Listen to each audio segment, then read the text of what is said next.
Hi, Peter. Hey, how you doing? I'm good. How are you? Good, good. So you and I have not done this kind of thing in a while.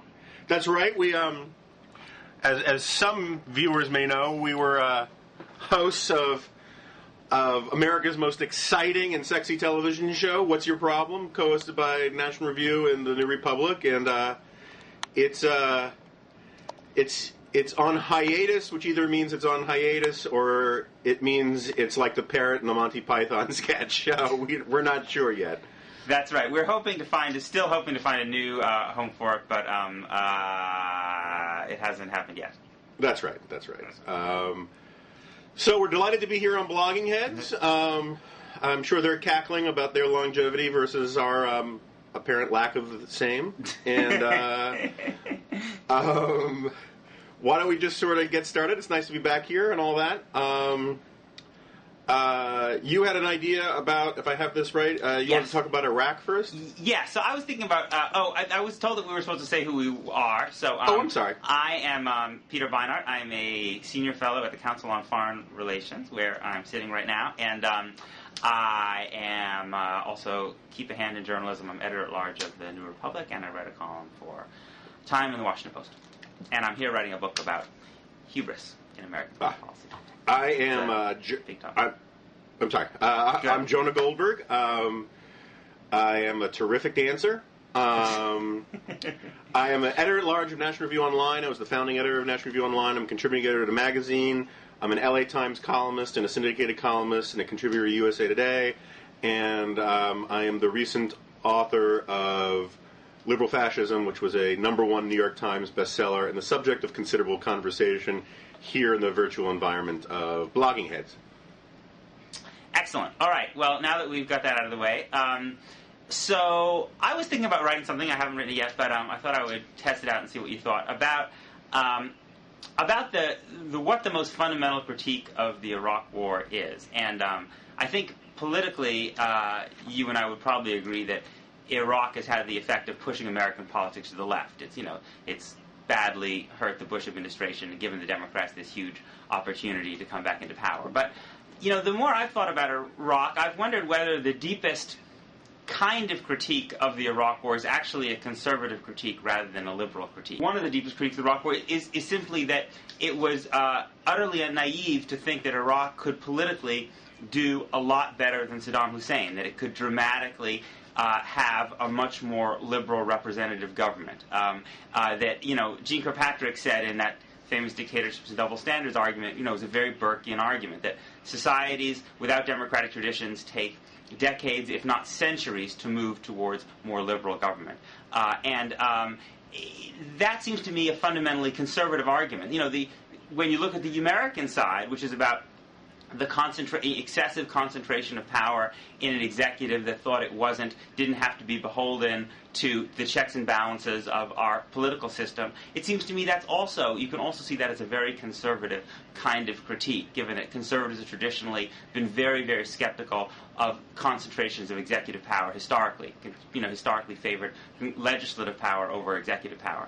Liberals have to believe that progress is more possible. So they're almost forced to kind of try to argue that, in a way, that Iraq could have become a better society. We just shouldn't have invaded. We shouldn't have done it with force, but that there would have been other mechanisms to produce moral progress in Iraq. It seems to me it's conservatives who would be more comfortable arguing that there really was no real possibility for political or moral progress in Iraq in the short term. That all sounds sort of kind of right. I mean, obviously, we're speaking in sweeping generalizations, so there are plenty of people on the left who made quasi-conservative critiques. There's been an interesting resurgence of realism, or what people call realism. I'm a great skeptic of realism as basically the last refuge of people who lose arguments. On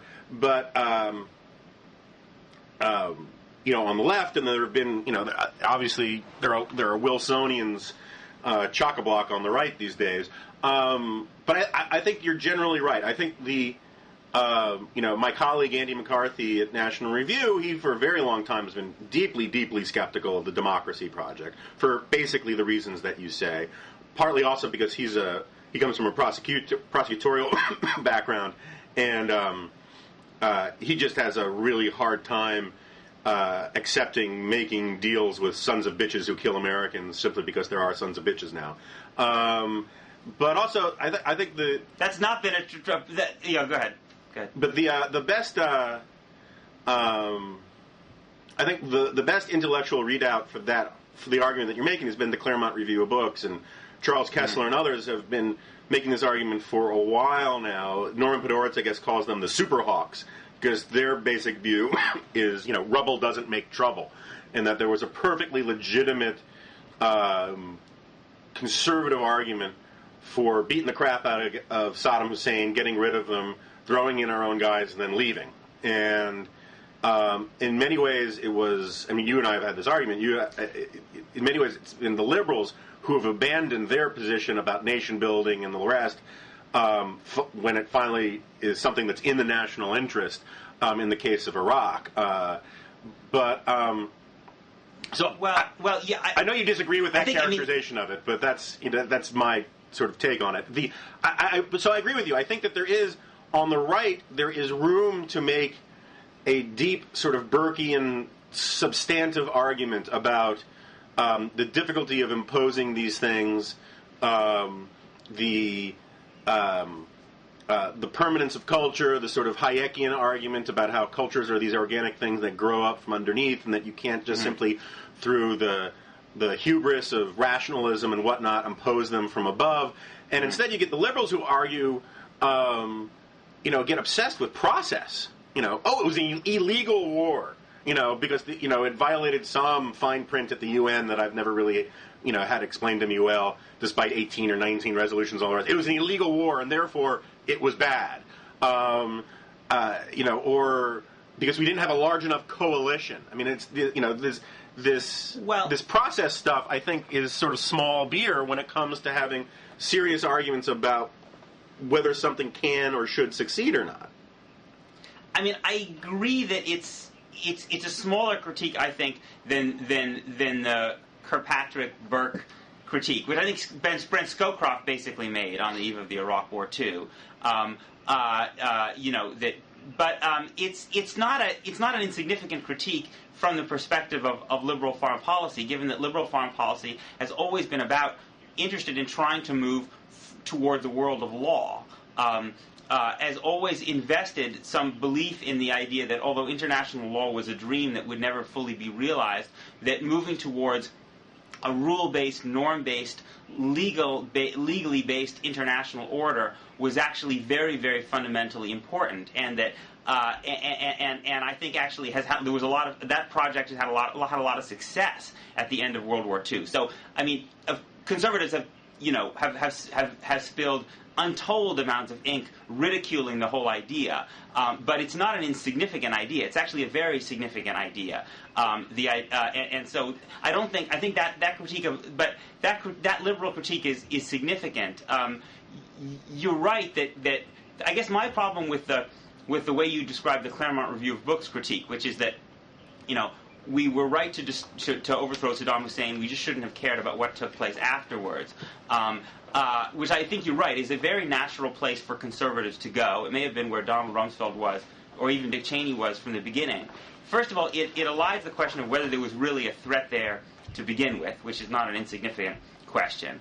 And also, if you take the view that basically we shouldn't care about what happens afterwards, it seems to me that is at odds with a conservative understanding that in fact what comes afterwards could be worse.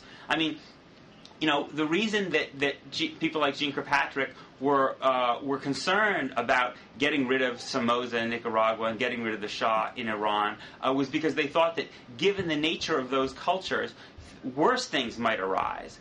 And so it seems to me that, and in fact, in Afghanistan, we kind of had an example of that happening. The communists were bad in Afghanistan, but they weren't as bad as the Taliban. And so it seems to me, I don't know how the Claremont Review of Books people deal with the possibility that in their vision of overthrowing Saddam Hussein and getting the heck out, that in fact we would have seen the emergence of Al-Qaeda's and even Muqtada Sadr's, who could have ended up being as big a threat, if not more. Yeah, I'm sympathetic to that. I'm an enormous, literally and figuratively, fan of the Claremont Review of Books, but I don't necessarily subscribe root and branch to their argument. I'm very sympathetic to their critique.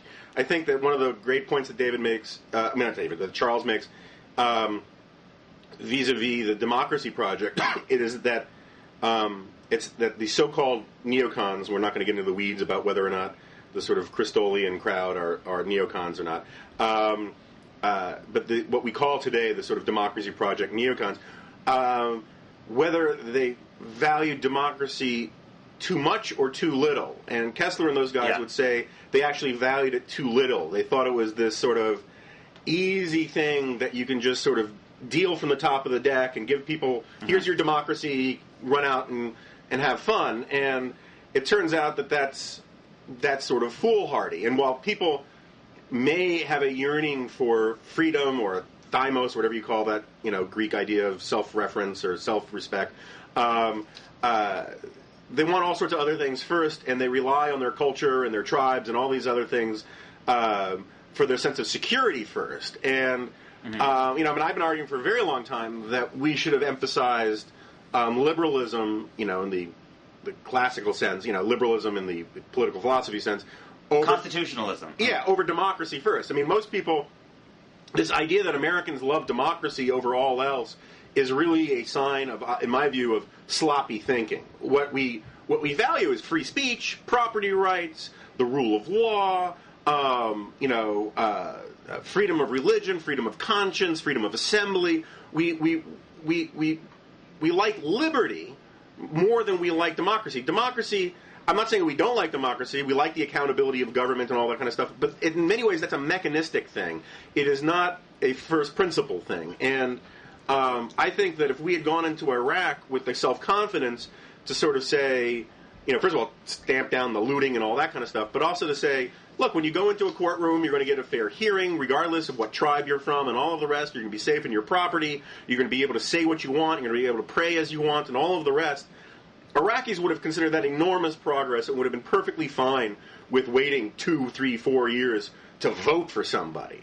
And that I think in some ways, we upended the priorities here. And I understand the argument that you'll get from the Democracy Project people, which is that voting, regardless of its merits, is symbolically the ne plus ultra of freedom, and is that the ability to actually vote for who you want matters. The problem is when you introduce that mechanism into a tribal, stagnating, arrested culture that has been oppressed for 30 years or longer, voting merely articulates those problems at the political level. And so I agree, but again, I'm not sure where we disagree here, but well, I guess what I'm surprised is that I think you're right. We agree, I think, and I think most people have come to the position that basically, trying to promote elections above all else is a mistake. That you're right. That you can get illiberal democracy, in Fareed Zakaria's phrase, and that you should try to build up, restraints on checks and balances of power, respect for the rule of law, independent institution, independent judiciary, free press, that kind of thing, before you allow an election in which the majority is going to be able to tyrannize the minority. But I guess I'm still surprised that you think that that project, let's call it, the rule of law constitutional project in Iraq as opposed to the democratic project in Iraq, could have succeeded after our invasion. I mean, that still seems to me very unconservative thinking. I mean, it's not just that because the Burkean idea would be that those things also come incredibly slowly and can't be imposed quickly by an outside power, unless maybe that outside power is willing to stay, 100 years. I mean, even putting aside the question of whether there was any threat in Iraq that justified our invading, I'm surprised that you think that had we turned our attention towards constitutionalism rather than democracy, we would have been any more successful. Well, I will plead guilty to the to being, much more humble in my idea of what can and cannot be accomplished in these sorts of enterprises. But yeah, I first of all, I guess I'm a little off the reservation on some of this foreign policy stuff. I'm very much a moralist in foreign policy. I very much believe that we should do what we can, where we can. You don't have to be an idiot about it, and you don't have to you don't have to cave to the arguments about consistency to the point where you have to endorse the position for the violent overthrow of the Chinese regime or anything like that. But at the same time, I'm at least in principle very sympathetic to doing right as best we can, where we can, around the world. But I would give a far higher priority to those things that are in our national interest rather than those things that aren't in our national interest. I mean, I find it very interesting that the New Republic is editorializing now that we should start a debate about whether or not we should militarily intervene in Burma. It's nice to see liberals flocking back to this idea that when our national interest is not involved, we can start, invading countries and all the rest. But I mean, just to parenthetically, I mean, you're right. You're going to be hard pressed to argue that we have a compelling national interest in the government of Burma. But that's not to assume that we had a national interest in overthrowing Saddam Hussein. I mean, it's not as if the term national interest has a commonly accepted definition. And usually, when people say national interest, what they mean is access to fundamental economic things that we need for our economy, like oil. And preventing other governments that could become military powers, and that's not. I mean, one has to unpack the term of national interest, it seems to me, before one can really have a debate about what it means.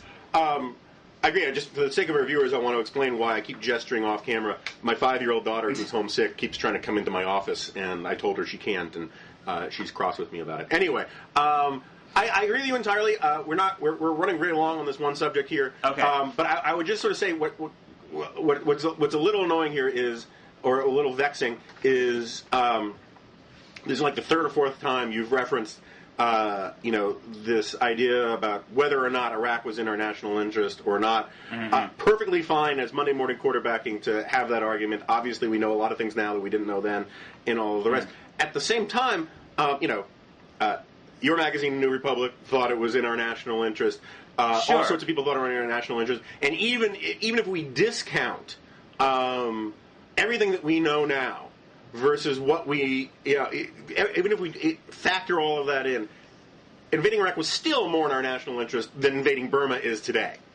And so I have a sort of problem with that. But anyway, I am perfectly fine with the idea of America doing good around the world when and where it can. I'm sort of off the reservation on that among conservatives. But I still haven't heard anything from you that sort of makes the case that liberals have a first principle argument about why the Iraq project was a bad idea, except for all of these sorts of procedural niceties, or that Bush is, incompetent. I mean, and those are perfectly legitimate perspectives from the liberal perspective, but they are not first order objections to this sort of thing, and you hear a lot of first order outrage. Well, the first order objection would be that you don't invade a country that doesn't pose does not pose a threat to either your territorial security or such a massive threat to the balance of power, such that the costs to your national security would be great. I mean, you didn't have to. You could say, not every country has to pose a threat to America's. We could decide you want to fight Hitler over France, even though Hitler might never get across the Atlantic to the United States. So you don't have to say that Saddam Hussein represented a grave threat directly to the United States. I think you have to believe that he represented such a grave threat to the balance of power in the Middle East that the consequences of allowing him to stay in power would have been disastrous and eventually would have led America, to live in a fundamentally hostile world in a way that we would have lived in had Hitler managed to consolidate power in Europe. That may be an argument that conservatives could feel as comfortable with as liberals, but I think it is a fundamental first principle argument against the war in Iraq. You can say it's in hindsight, we can debate that. I think actually one of the things I fault myself for is not for being much more alive to all the information that we knew by the spring of 2003 about how little there was in the way of a nuclear program in Iraq. So I think that is the fundamental. That's the deepest critique. The second one about about the importance of legitimacy when you use force in international affairs, I think is also a really important one. Because when your project looks fundamentally imperial to people around the world, and to a lot of people in the country you're invading, I think it becomes much harder to succeed, particularly if you're not willing to stay for a century. So that's, I think, the basic liberal argument. I understand it's a basic liberal argument. None of that sounds like anything other than a lot of window dressing around procedural arguments. I mean, the argument, you began with saying that it's bad to invade another country when it's not in our direct national interest. That is a real problem for those arguing for invading Burma. And so then you say, and then you thought out loud about it, and you said, well, you don't have to be a direct threat to our territorial integrity or anything like that. It could be all these sorts of secondary national interest considerations, which I'm perfectly sympathetic about. But again, you're getting into a cost-benefit analysis, understanding of these things. There is no first-principled argument against exporting democracy, against invading countries for amelioristic, high-minded, social do-goodery around the world. In any of that stuff you just said. I think you're conflating a couple things. First of all, if we were to invade Burma, and I'm not necessarily sure that I support that idea, frankly, it would take a lot to convince me to do that. We would not be invading to promote democracy. We would be invading to stop something in the order of a kind of humanitarian genocide. It's an important difference. I mean, we went to war in Kosovo and in Bosnia for two reasons. Neither of them was to promote democracy. The first was one of them was to prevent a kind of ethnic cleansing or a kind of genocide, which is also why we went into Somalia, which is different than, because that means that it could still have been a good idea to go in even if you didn't end up having a democratic government at the end of the day. The other reason we went into the Balkans was there was a belief that fundamentally those conflicts were going to spill over and destabilize all of southern Europe, including very important countries like Greece and Turkey, and that ultimately that it could be a threat. It could be a threat to the whole emerging European order. So I think that there are important I don't think when one says, oh well, I think there are important distinctions to be made here when one talks about what are the criteria under which you're willing to invade. Yeah, every country is different. Every set of circumstances is different. But you still have to have certain principles that you use to apply to try to weed out the wheat from the chaff. No, you're right. I mean, and again, we're too long on this. I mean, I would love to go into how genocide is no longer a criteria, according to Barack Obama, for sending forces overseas, which is amazing considering he had Samantha Power as his advisor for so long. But well, I'm not sure that's entirely fair, but go ahead. Well, I mean, that's what he said. He said, if genocide was the issue, for Iraq, when we were talking about pulling out Iraq when he was opposing the surge, he said, look, just because there might be genocide there, that's no reason to do something. That's not in and of itself an argument for anything. After all, there's been genocide around Africa, and we haven't sent troops in there. To which I would think the principled liberal would respond, well, shame on us for not sending troops into those places, but double shame on us for actually causing a genocide in a country we invaded. But anyways. I think there's no question that we would be, if you want to say doubly shame on us for creating that, you have to go back to the original decision to invade. I mean, it's like focusing on the genocide in Cambodia without acknowledging that the fighting of the Vietnam War. But there is a legitimate question, I think, that about whether, in fact, first of all, genocide itself is a slippery term, but I think that it would be wonderful to have a standard which said that America was willing to put its own troops on the ground to prevent every genocide around the world. But I think in reality, I think you and I would probably agree that that's not actually a principle of foreign policy the American people themselves would agree to. No, absolutely. I agree with that, and you have to be realistic about these things, and there's some genocides where you probably can't stop it. But it seems to me that in the case of Iraq, where not only, there's a less moral culpability for not stopping a mass murder that you have no hand in versus not actually causing a mass murder directly, which was what, we were contemplating by pulling out, and that was the premise of the question asked of Obama. Anyway, we can do this plenty of times. We should probably move on. And since this whole conversation about, Iraq, liberal versus conservatives, it kind of put me in mind of a larger sort of dynamic that I think is kind of worth chewing on for a second. Josh Marshall the other day had an interesting post that I largely agreed with about poor Bill Clinton and how he is sort of, I think as my my colleague Rich Lowry calls it, the big dog in winter. He is. Josh had this post where you argue that Clinton's feel for the zeitgeist has gone sort of thumbless, and he doesn't quite grasp what's going on, and he's being shooed out by history, and he's very frustrated by it, and he's saying all sorts of nasty things, and blah, blah, blah, blah, blah.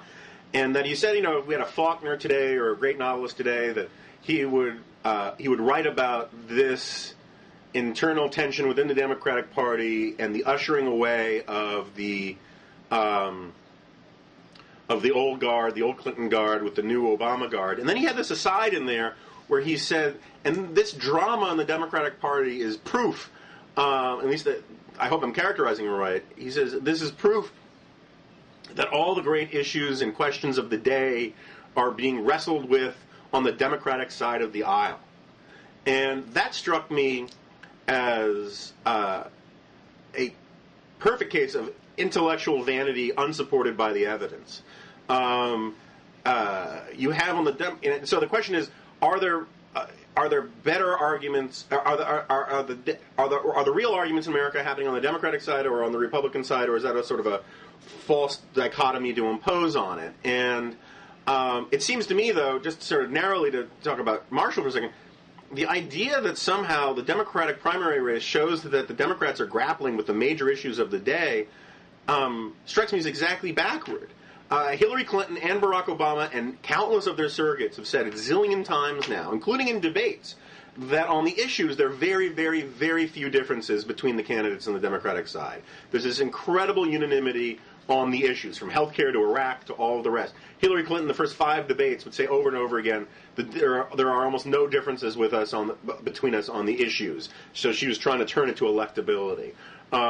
Their surrogates have been basically saying the same thing ever since. And the major arguments that we've seen, with the possible exception of this, what I would still say is an actuarial dispute over health care, the major differences on the Democratic side, the drama that Marshall so accurately was describing on the Democratic side, has been almost entirely that of the same old tired pitting of grievance politics, of one victim class versus another victim class. Is sexism worse than racism? Are sexism and racism equal? Has Hillary Clinton been discriminated against because she's a woman? Is that the same as what Obama's gone through because he's a black guy? These aren't new ideas. These aren't even really ideas at all. These are irritable mental gestures. And Obama himself, Mickey Cowes and others have been talking about this for a very long time. Everyone's been waiting for Obama to have his pivot, where he's going to have his sister soldier moment and run to the middle and show that he's a different kind of Democrat or something like that. And it's now become increasingly clear that he's never going to do it, or it looks like he's not going to do it. And in fact, he's basically a Mario Cuomo liberal from the 1980s. And so the idea that somehow this drama, or the Democratic Party generally, is reflecting the serious intellectual disagreements in America today just strikes me as sort of a non-starter. Well, let me say let me put my spin on what Josh maybe was trying to get at. I think, there's this idea that there's always a sun party in American politics and a moon party. There's a dog and there's a tail. And I think that, Sean Wilentz wrote this, he's come out with this book called The Age of Reagan, 1974 to 2006. I think there is an emerging conventional wisdom, and in fact the liberal blogosphere totally buys into it, that we went through a period in which the Republican Party was basically the stronger of the two parties. Even when you had Democratic presidents, Jimmy Carter and Bill Clinton, they were very much spent a lot of their administrations on the defensive against a conservative movement that was very energized and a Republican Party that was very strong. And that liberals were playing defense a lot of the time, and that Republican ideas that had started kind of, to germinate very far from the political mainstream in the 1950s and then got new energy in the 60s and 70s, really had their chance to be the primary issues that were being debated. You look at issues like something like welfare reform or the crime debates. These were issues where, in many ways, Democrats were trying to counterpunch to what were fundamentally conservative arguments and impulses. I think there's an emerging conventional wisdom today, which seems to me right, although you never know when events can intervene. That now we're moving to the opposite side. You look at a debate like global warming, where you have the Democratic Party in the lead, much more naturally comfortable about taking this very seriously and proposing big solutions to it. The Republican Party moving towards a kind of a Me Too-ism position. I think what seems to me significant so far about the McCain campaign is that he seems to be the vehicle for the Republican. I don't know if the Republican Party is moving with him, but he is moving to a position which is much more very Me Tooist in a lot of views. He said maybe he was wrong to be against the Comprehensive Test Ban Treaty. That's kind of a remarkable thing. It's impossible to imagine a Republican saying that in the 90s. He's talked about moving towards nuclear disarmament. He's taking on torture, on global warming. He's clearly moving towards the Democratic position. On health care, I think that, you know better than me, a lot of the conservative intellectual arguments are about, have to say, look, we have to recognize that people want more from government in the way of economic protection in this globalized world. We have to find particular conservative ways of giving it to them, but we can't just say, government is the problem, not the solution. So I think in all of these ways, what you're seeing is the Democratic Party setting the terms of the debate, and liberals setting the terms of the debate, and Republicans figuring out how to counterpunch, which is what Richard Nixon and Dwight Eisenhower had to do. But it's very different than I think the political environment that George W. Bush was in. And I think to that degree, I think that Josh is on to something.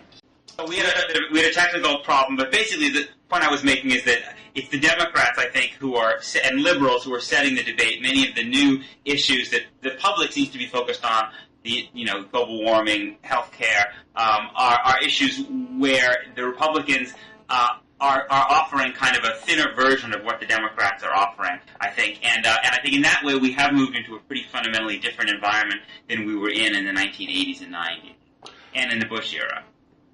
And if that is what Josh meant, I basically agree with it. I'm perfectly willing to lament it and offer contradictions at various margins and whatnot. And I'm much less how I put this, pessimistic than your guys are optimistic. I think that. Obviously, there's cause for optimism, but I think it's overblown, and I think Obama's rhetoric in many ways is laying it's planting the seeds for some profound disillusionment. When this guy's talking about how this is the moment where we started to make the oceans to stop rising, that's going to be really hard for a Democratic administration to follow through on.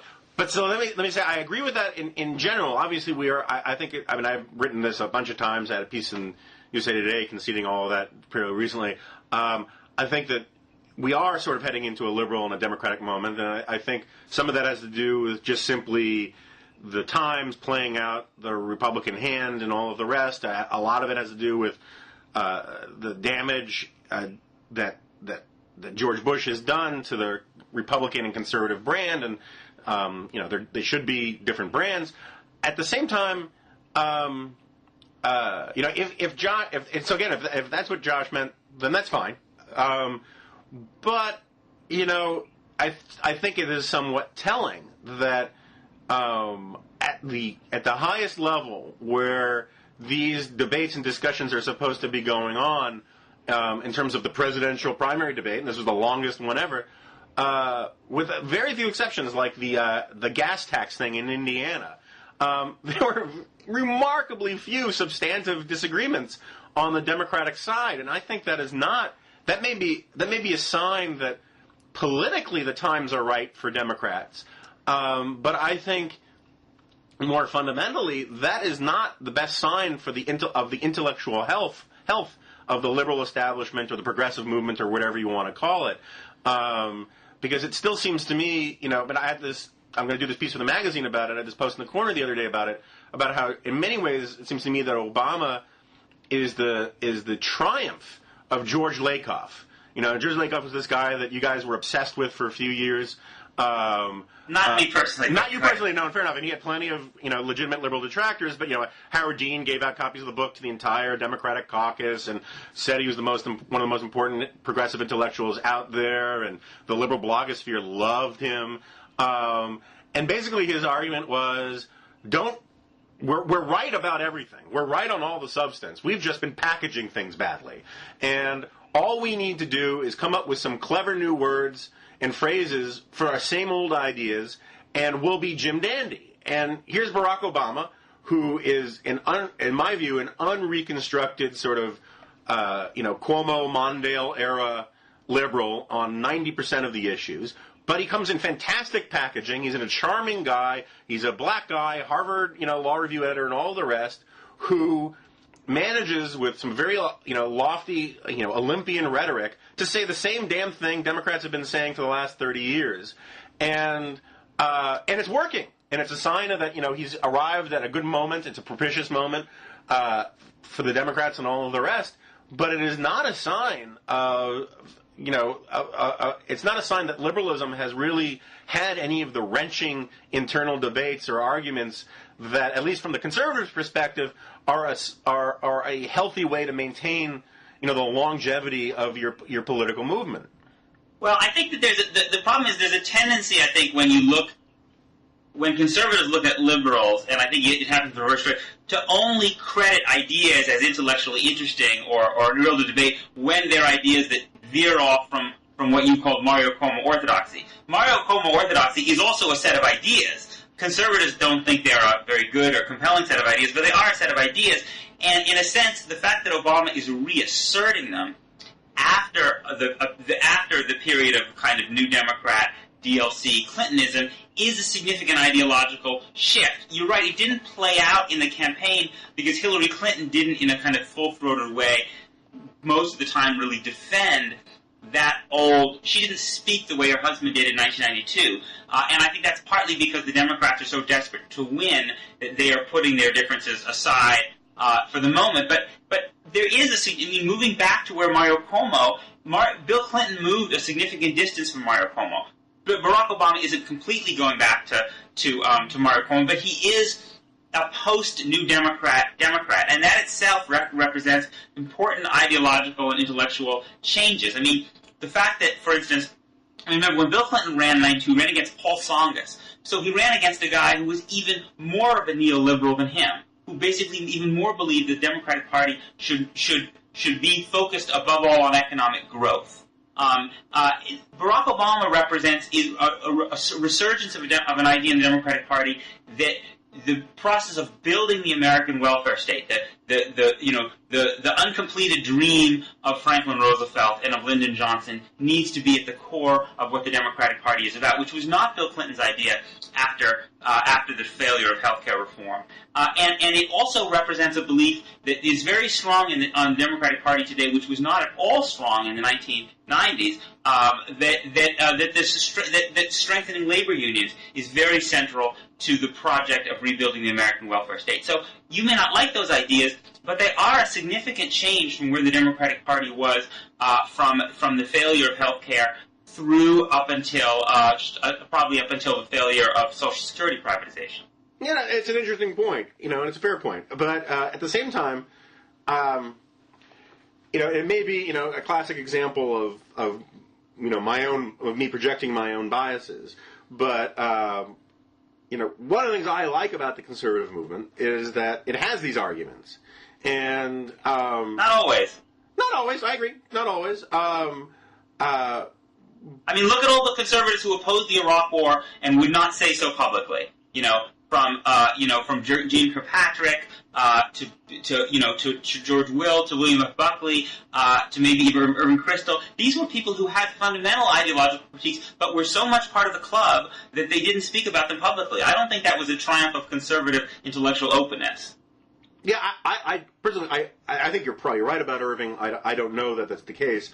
I don't know if that's the case either. I'm just guessing. Yeah, no, but I think I think it's probably a pretty good guess. I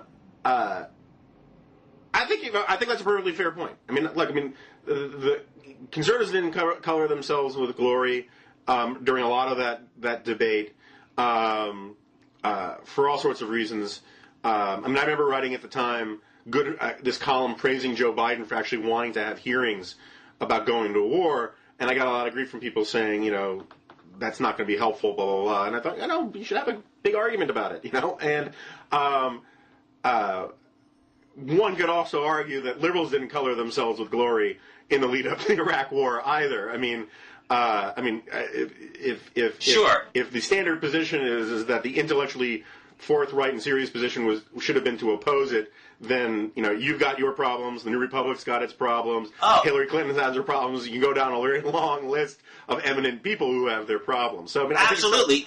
But liberals were divided about it. I mean, I happen to think I was on the wrong side, but there was a big public division amongst liberals on the war. Fair enough, and we'll leave it to psychologists and sociologists to determine how much of that has to do with the fact that liberals were out of power versus the inherent differences between liberals and conservatives. I mean, I think it was basically a breakdown of the political system more than it was something that cut across, that neatly divided on ideological lines. But actually, that moves us to something that because we can go back and forth about this for a long time, but I think we're in basic agreement. If by what you mean is that liberals are on the ascendant path right now, and conservatism and the Republican Party are a mess, then I'm in basic agreement, although I think conservatism is a lot healthier than the Republican Party. But anyway, we can have that discussion. But you wanted to do something on sort of keying off of this point about Vice President, whether it's being in or out of power. Well, I think maybe let's do the Vice President's one, because I think we've been going for a while. And maybe we should just do our two-parter Vice President one. Okay. So we were going to, I guess, we're going to talk about the perennial question of who McCain and Obama should choose as their running mates. But, I often find that when people have these conversations, they apologize for them first, and which is what I'm tempted to do as well, because everyone always says, well, it doesn't really matter, and we have no idea really who the people are going to choose. It's very difficult to get any decent reporting about this kind of thing. But let's talk about it anyway, because it's more fun to eat Cheetos than it is to eat broccoli. So goodness knows we don't want to have a conversation about the healthcare debate between Obama and McCain. So let's talk about whether he's going to choose this senator or that senator. And I haven't, not sure myself, I have kind of figured out a way of justifying all the attention that people pay to this running mate question, other than just it as a pure parlor game. I mean, people try to invest it with some greater significance, that it really says something really important about the candidates who they choose. But does it really? I mean, did it say anything really significant about George Bush's father that he chose that dope, Dan Quayle?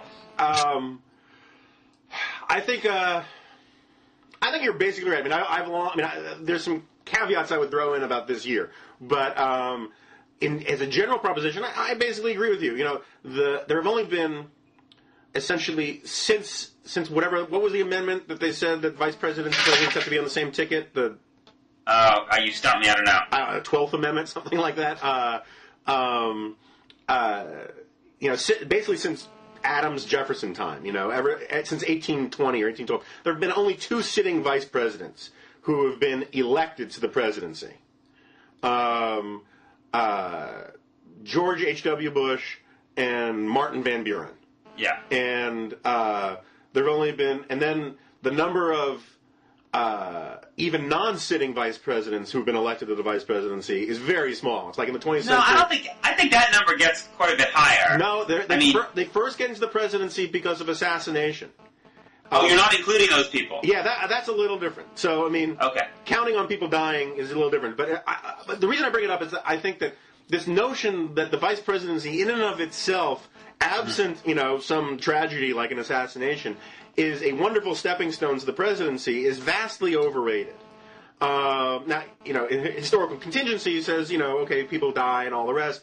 It's a good place to be, when the other guy's heart stops. But generally speaking, I think it's. I agree with you. I generally think it's overblown, and certainly in the modern era, the idea that the choice of a running mate delivers a constituency or delivers a state has been greatly exaggerated. I mean, the last guy to do it. I mean, correct me if you think I'm wrong, but it seems to me the last time that happened was LBJ delivering Texas. Yeah. And that kind of thing hasn't happened since, and it has to do with the changing nature of American politics and all the rest. So I agree with you. I think that I still think it's more interesting than you do in that, first of all, I think it's a cliche, but it happens to be true. It's the most, it's the first presidential decision that a candidate makes. in the sense that it has to do with governing, it has to do with your administration and all that, and so it's of significance. It's also the first signal that you send to your party about what kind of administration you want to have and all the rest. So, I mean, I think there's real stuff there, but I agree with you that there is something tawdry about it at the same time. The way, it feeds entirely into, how to put this, Chris Matthews' strengths. And if you're like me, that kind of punditry is something that we've had a little too much of. And it kind of gets boring after a while. I basically agree with you. I think it's interesting. I think this year it's particularly understandable because McCain is so old and he has such a problem with a hostile base that it's particularly interesting for the future of the Republican Party. And for the Democrats, it's particularly interesting simply because Hillary Clinton is determined to be this Bigfoot who won't leave the stage, and so the political drama is just, you just can't look away from that. Yeah. I mean, you're right. I mean, I think you make the point that there are some cases where the choice of the vice president, I don't think, really tells you very much about the person at all. I mean, I don't think that Ronald Reagan's choice of George Herbert Walker Bush really told you very much about Ronald Reagan. That's true. He just needed to choose him because he had to appease a certain faction of the party. Right. And that was the guy who came in number 2. But you could say that Bush's pick of Dick Cheney actually did tell you a lot and had enormous significance, and that Bill Clinton's choice of Al Gore, the fact that he chose another guy who was very much a New Democrat rather than trying to balance. I mean, and maybe that's one way of interesting to think about it. Going back to the point you made about whether Barack Obama has or has not pivoted to the center, does he choose someone which shows that he feels very acutely aware of his own weaknesses, in which he chooses someone who has kind of, who's considered to be, considered to have kind of quite hawkish credentials, or does he do what Bill Clinton did, which is choose someone who kind of just magnifies his own persona? And I think that would be an interesting clue to how Obama sees himself, both in the campaign and in the election. And perhaps it would also be interesting to see whether McCain, and now we really are veering right into the actual country that we just announced. We've done our evolutions about confessing how terrible this is, and now we're doing it. So let's just... I know, exactly. It's terrible when others do it, but when you and I do it, it takes on a certain glow. It does. Anyway, it will be interesting to see whether McCain also feels the need to balance himself, with someone who's more conservative, or whether he's also willing to kind of make a statement that he wants to be me squared by choosing someone who also has a history of being at odds with the, with the conservative movement in some ways. Yeah, I mean, we'll stick with Obama and then pivot to McCain for a second. I mean, I think there's a third possibility, and when it comes to Obama, and again, I think this sort of goes back to the stuff we were talking about, or at least I was talking about earlier, about how the drama on the Democratic side it's much less intellectual than I at least thought Marshall was implying. I would bet that Obama is looking at his pick in almost, not exclusively, but with a very heavy dose of identity politics in mind. He's looking at his poll numbers and he says, I have a real hard time with working class white people.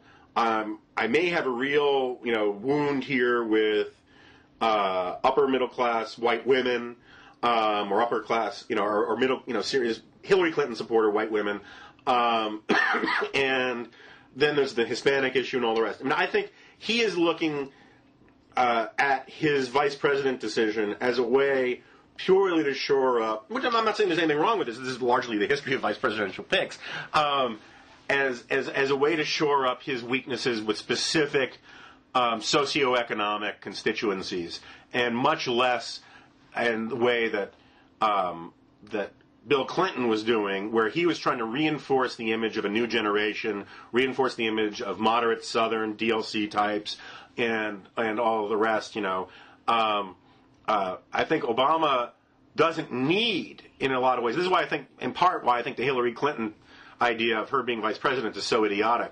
He doesn't need to pick a another sort of first. He doesn't need to pick the first Hispanic. He doesn't need to pick the first woman.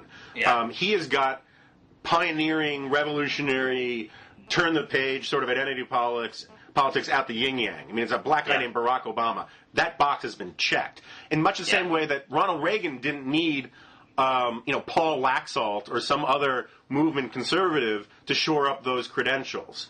What he need, and so he picked someone from a different constituency. I think Obama is looking at that through that prism of picking someone who provides the politics of addition, of bringing of shaving off some socioethnic, tribe that he needs.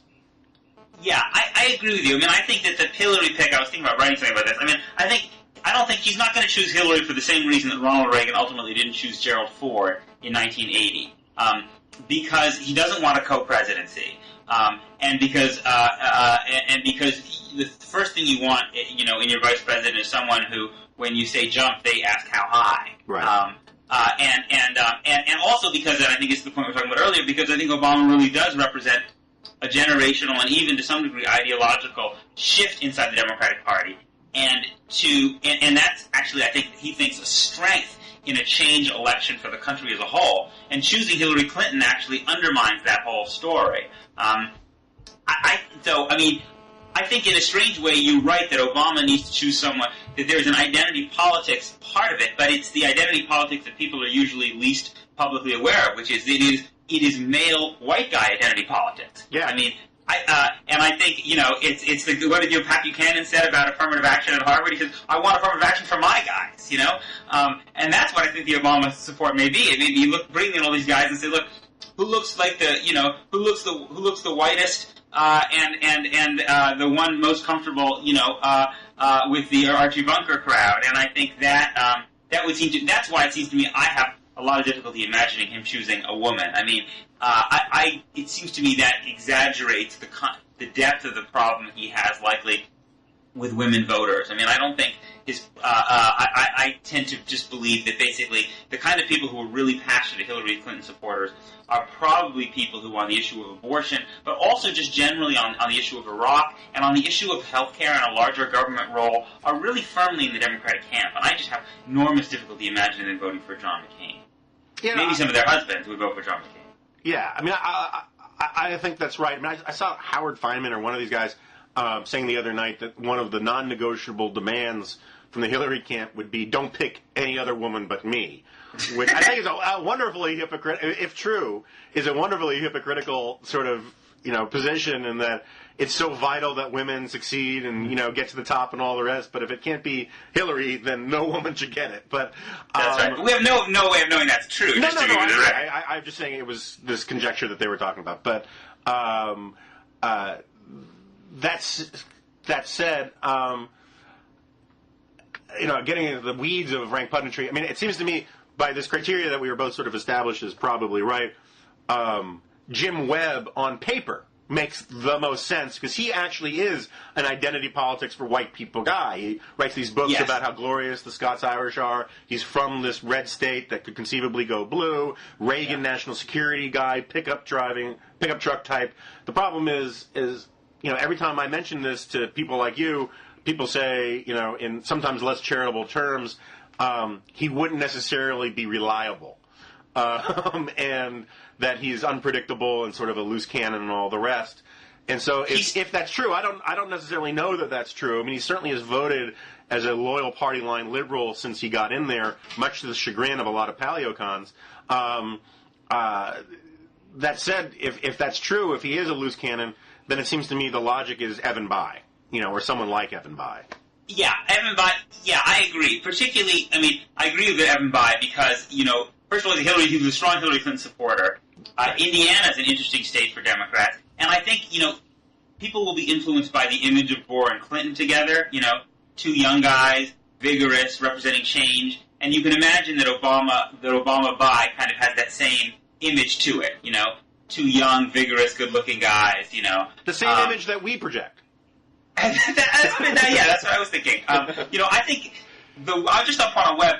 I would love to see him choose Webb, because I think Webb is one of the most interesting, maybe the most interesting figure in American politics today. I mean, people say he's not reliable, but that's partly because America has to needs its politicians to be so darn bland. I mean, Webb is actually a guy who thinks for himself and writes for himself and writes his own and writes all kinds of very, very interesting, deeply controversial stuff. I mean, for instance, among other things, he nursed for a long time, and may still nurse, a real deep hostility, even hatred towards cultural liberals. Mm-hmm. I mean, now he's kind of flipped that because he focuses his raw class hatred on corporate elites. But he used to basically be Bill O'Reilly. And the way he wrote about anti-Vietnam protesters, and it had a very gendered element to it. But he's really, really interesting. Gendered element is a nice euphemism. Yeah, there was stuff about. I mean, his writing about foreign policy is really, really interesting, and and I think paleocons would really like it because you know what he really is. He's basically what your boss Rich called a to hell with them hawk. Yeah. He's anti-nation building, but he's, I bet he's hawkish as anything on the Chinese. So he's fascinating, but I think he's too fascinating. Yeah, no, I think that's right. And I, thinking about it, there's also the issue just generally, if you're trying to make peace with and I don't know whether they count as a constituency outside the party, but inside the party, if you're trying to make peace with sort of the Hillary feminists, yes, picking a guy with Webb's paper trail could be problematic. Absolutely. So let's talk about McCain for 2 seconds, and then we should probably wrap up because not even our own parents could endure watching us this long. I kind of feel every time I hear the discussion about McCain's choices, it strikes me the Republican bench is pretty thin. They don't have as many big state governors as they used to. And the ones they have, the most, the ones they have all seem to kind of have, Schwarzenegger you couldn't choose, Christ seems to have his own set of problems. So I don't know, but it does seem to me, if I had to guess, given what I know about John McCain, is that John McCain will choose the guy he likes the most. He just seems to be that kind of person. I have difficulty imagining him choosing Mitt Romney because he seems to be just too visceral for that kind of thing. But maybe I'm wrong. Yeah, I don't know. I mean, Romney, from everything I hear, has been working very hard to bury the hatchet, and he's been raising a lot of money for him and all the rest. And I think, the criteria isn't what's good for Romney, but it would be great for Romney because he has this authenticity problem that could, in fact, be solved by getting to know the American people for 4 years or 8 years. And Romney would also bring in some major Republican donors who are wary of McCain, and help him on the economics issue, which is a problem, and all the rest. He's got great hair. But it would be interesting. I think Bobby Jindal's too green. He undermines McCain's argument, foreign policy experience, and all the rest. I actually wrote a column not long ago arguing that McCain should pick a Democrat, as long as he made his one-term pledge, because it would put the lie to Obama. And I do think it's a complete fraud, Obama's argument that he is this bipartisan uniter. I think there's no paper trail to support that, or next to no paper trail to support it. It's a lot of rhetoric. He wasn't even a member of the Gang of 14 or any of that kind of stuff. And I think if McCain picked a Democrat, sort of an elder statesman type, it would help McCain really hammer that point home. The Achilles heel of my argument is I don't know who that Democrat could be. If we're going to have to go with a Republican, I'm actually, even though she has many of the same problems that Bobby Jindal does, I actually kind of like the idea of Sarah Palin. She's very charismatic. She's from, the most outsider state you can get, Alaska. She's been very bad for my in-laws' economic interests, so it'd be nice to get her out of the state. That's my full disclosure. But she's pro-life. She's really taken on the oil industry and the rest, and she would burnish both McCain's Western credentials as outsider credentials, and pick off some fraction of these people who are desperate, for a woman to get something out of this election.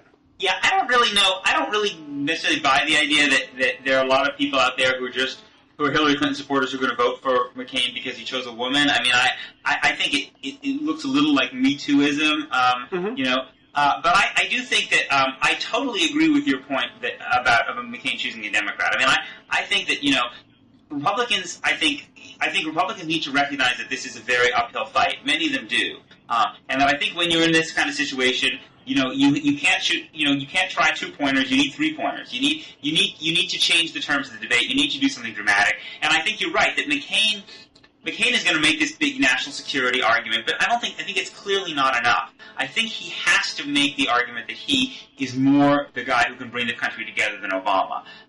And I think you're right that Obama is not bipartisan in the way McCain is, but Obama may be bipartisan in the way that Ronald Reagan was, right? I mean, Ronald Reagan didn't compromise with Democrats on the issues, at least he didn't seem to when he was running, but he got a lot of Democratic support. That's the danger for Republicans, is that Obama can be very liberal ideologically, but still have a lot of crossover appeal. And I think for McCain to mute that, I think you're totally right. I think choosing a Democrat would be absolutely right. I'm kind of surprised that Joe Lieberman isn't getting more attention. I mean, you could tell me more.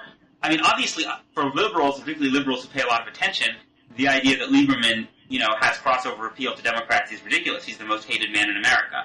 But out there in the country, amongst more conservative Democrats, you know, amongst elder Jews in Florida, amongst, you know, maybe even some Bible Belt people in conservative areas who like, you know, Lieberman is much more explicit about his religiosity than McCain is, even though Lieberman is culturally more liberal on some issues. If you could make some assurances to conservatives about Supreme Court seats, why not choose Lieberman? Yeah, I mean, the problem and the attractiveness of Lieberman is that he's so sui generis. You know, he's the fact that he was Gore's VP pick forced him to actually, you know, jettison a lot of his more DLC kind of positions out of party loyalty. The fact that he had to leave the party muddies the I picked a Democrat argument a little bit. Yeah. But there are not that many other Democrats who you can choose who are really... A Democrat who's firmly both foot in the party is just not going to be someone who McCain could choose. I mean... No, I agree. That's the problem. As I said, the Achilles heel to my argument is that it's very difficult to find a Democrat who works on this. I mean, a Sam Nunn type, but not Sam Nunn, makes a lot of sense, and alas, there aren't that many of those people. I mean, there's Zell Miller. Yeah, but Zell Miller, you know, that ship, you know, left the dock as well. Yeah. But in you know, the principle behind it is that, you know, or an additional argument behind it is, even though I personally don't have much love for these national unity arguments, as a matter of simple political realism, the American people do. And you know, Rush Limbaugh tore into me for writing this column. You know how stupid it was, and I think there are a lot of criticisms that were well taken, but at the end of the day, I think it is a sign of where the base of the Republican Party is, that they think McCain's most needed constituency are hardcore conservatives, and that's just not the reality. I mean, McCain needs to add to hardcore conservatives who are going to end up voting for him anyway. Yeah. And I think that conservatism could really use a little time in the wilderness. Yeah. And the downside of McCain trying to pick a real conservative is that conservative then automatically becomes the heir apparent in the titular leader of the future of the Republican Party. And I don't think we're ready to make that decision. I don't like I'm terrified by the idea of something like Huckabee getting it. Mm-hmm. I think there are a lot of conservatives who would balk at the idea of Romney getting it. Bobby Jindal's too green. I think spending a little time sort of, you know, in the wilderness, having these arguments, getting unified in your opposition to the, I think, inevitable, in some ways, extreme overreach that the Democrats are destined for, would be very healthy for the conservatives, very healthy for the Republicans, who are just simply a real mess. Mm-hmm.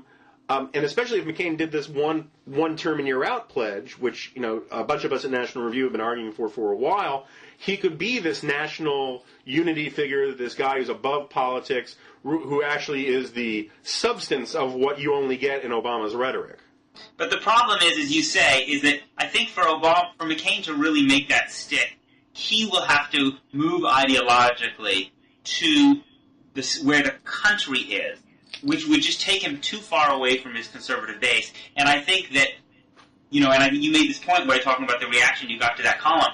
The parties have to lose a bit before they face the really, really difficult truths. And I think that what you're seeing is a certain group of conservative intellectuals are facing some of these truths, but I think what you're saying, it sounds right to me, is that out there in conservative America, people have not accepted that yet. And so McCain may be a transitional figure, and it may be that the next time around you have some really bloody ideological struggles in the Republican Party as people grapple with how out of touch with the country the party is, but that the cycle has to play itself out. Yeah, I think there's a lot of truth to that. I would phrase it slightly differently, or I would add an important factor, which is that I think, a lot of guys on the left think that the Republicans are a failure because conservatism is spent. And a lot of people on the right would argue that Republicans failed because they had a complete fire sale on their conservative principles in many respects. And that, from compassionate conservatism, which you've heard me rant about for a long time,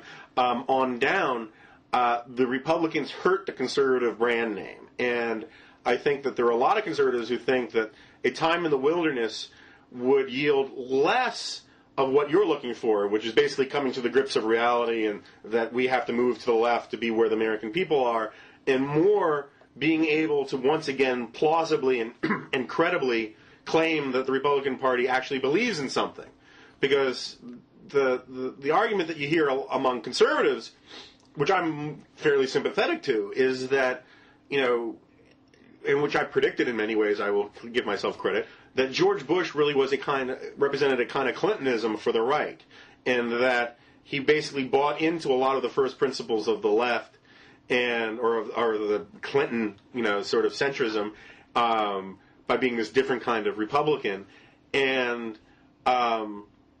what in many ways the conservatives want is to get back to basically have as you would describe him, our Barack Obama, have a guy who's an unapologetic conservative, who is able to articulate that vision in a way that brings people around the way Reagan did, or a way Obama does for his unreconstructed sort of Mondaleism, and that's why we need to be in the wilderness and have enough of these sort of corrupted, sold out, played out sort of John Boehner types. Maybe that's unfair to Boehner.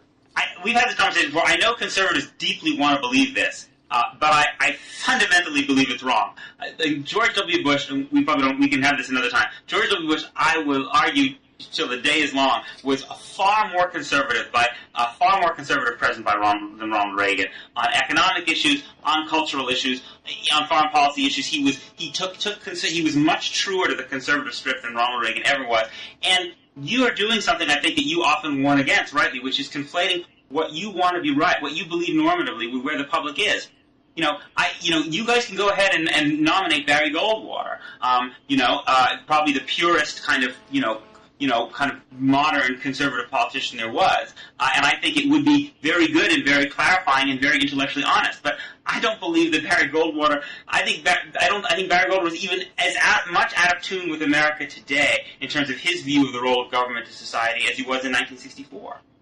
No, I agree with a lot of that, and I did say that this is an argument you hear that I am sympathetic to. I have disagreements with it as well. I think that there needs to be an updating of a lot of conservative arguments and a lot of conservative policies simply because we're victims in some ways of conservatism's success. People don't care about high taxes the way they used to, in large part because taxes aren't as high as they used to be. Yeah, absolutely. And you can go down that list. I mean, we've had this conversation before. Yeah. I disagree with a lot of David Frum's sort of proposals, and there are some problems with this book as far as I can tell, but at the same time I think he's basically right that we need sort of an updating of our script and updating of a lot of ideas, of our ideas and all the rest. But the principles, I think, are enduring. And the facts on the ground may change, our historical moment may change, but there are certain principles that do not change. And I think conservatives need to sort of sift through a lot of that stuff. Mm-hmm. And picking someone like John McCain makes a lot of sense if your only concern is for Republicans to win, and because he's basically the only guy out there for that mm-hmm. I think the Republicans could win with. Mm-hmm. But my support for McCain there are some issues where I'm entirely with him, and I think he's great. But is basically that I want him as a placeholder. I want a timeout. Conservatives need to go to their corner and prevent someone like Barack Obama from becoming president. And so in that sense, I'm all for him. But I think we need some time out there. And I think Ed Koch had this great line when he was voted out of office. He was asked if he was ever going to run again, and he said, "No, the people of New York have voted me out of office, and now they must be punished."